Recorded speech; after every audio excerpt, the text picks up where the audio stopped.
Hey guys, this is Jroad with Blondie over here as he yawns and opens his mouth as wide as he can. Um, ow. No. Okay, so we're going to I'm be. stealing your shit now. You're stealing my what? I don't know. I'll steal your stereo and your black light. You can have that one. No, I already got one. I used that black light to let all my glow in the dark paints soak up all the No, I need a film development kit. Wait, you mean the dark room kind? You know you can get one of those red light. I know my grandma has one of those red lights somewhere. No, I got that. I just need the development kit. Oh. Anyways, we're going to be asking each other weird questions. We are? Yes. No, we're not. Yes, we are. No, we're not. My weird question for you is, if you had to choose, what would you say your favorite anime of all time is? Tough one, isn't it? Well, I haven't seen enough. That's my problem. Okay, of all the anime you have ever seen at this current point in time, this may be subject to change later, but what is the one right now that is, holds your heart? Holds my heart. Oh. In its fist, like Sub-Zero. Ooh. I guess Howl's Moving Castle. Huh. And again, the only main group which I've been able to watch for a long time is the Studio Ghibli films, which I own them all. But off that, it's just that one I think has the strongest story and the most creativity, and it looks amazing. I have others I like. I have a weird selection of animes and stuff I like. But that's your favorite? Black Butler is actually, if you want me to pick out not just a movie but like a TV show, then it'd be Black Butler. Okay. Now ask me a question. Why? Because that's the point. There. Okay. Okay, if you had to... Okay, I know you're not a big comic book guy, like me. I'm huge into comics. But if you had to choose a side, based on what you've seen at this point, would you say you're a DC fanboy or a Marvel fanboy? Which one has Batman? That's DC. DC then, I guess. That's the only. I love that's your answer. No. Which one has Batman? Batman's the only superhero I like. Really? With Dark Claw on the table? But then again, I guess not a lot of people really like Dark Claw. I don't even know who that is. Okay, Dark Claw is what you get when you take Batman, you mix him with Wolverine, and literally, he's the most brilliant, insane, OP character you could ever freaking conceive. No, the reason I like Batman is because, in context, comparing him to everyone else, he's one of the more realistic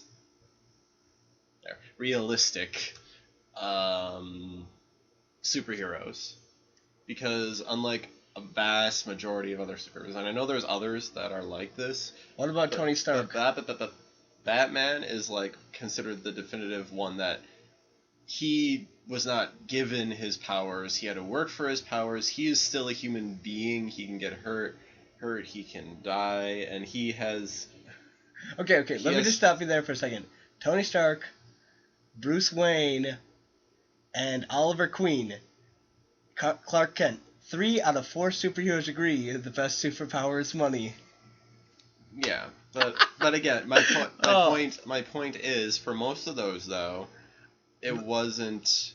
Do you know why? It was either inherited money or it was. He inherited his fortune.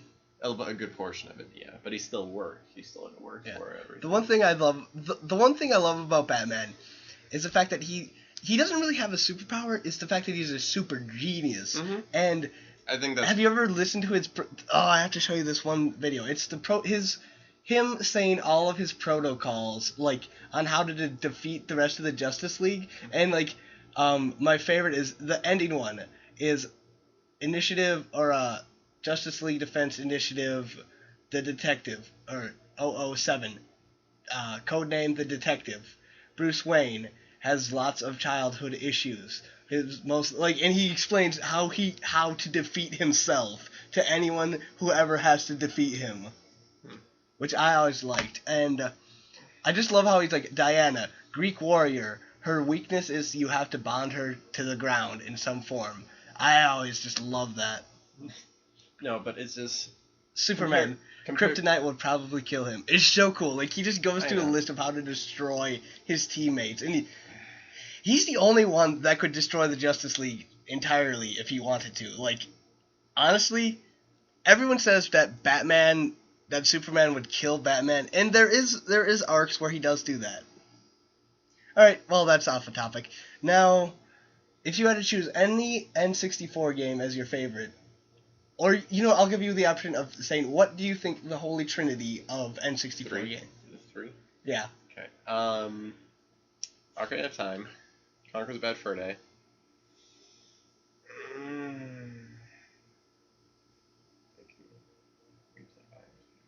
I love how you're thinking.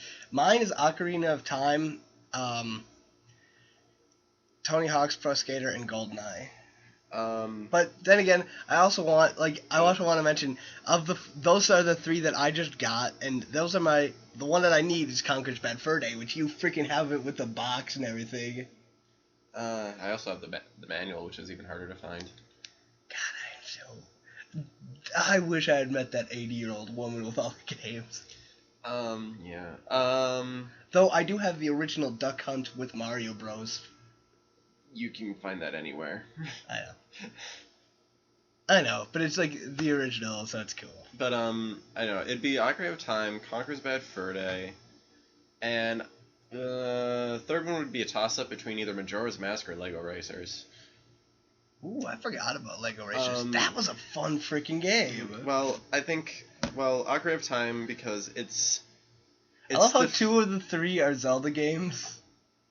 Well, anyway, Ocarina of Time, it's the definitive game which every N64 person owns. Like, I know a lot of people say Mario 64 is, but I know a lot of people who own N64 have never played the Mario game. But I don't know a single person who hasn't at least played and has an N64 and at least played Zelda once. Literally, when I bought my N64, the first game I started hunting for was Ocarina of Time. It's the one everyone looks for. Mario is usually lower on the list, but it's the definitive. It's considered one of the most definitive stories written. It's still very original for the most part. For a damsel in distress story, essentially, it's still very original in its context. You know what's really cool is you can kill the queen on the very first. Yeah, you can go through it out of orders. No. The very first mission, you can kill the queen spider thing inside the Dooku tree. You don't even have. You can shoot her from the outside and you automatically win that level. It's this glitch that I found. Mm-hmm. I'm like, that is amazing.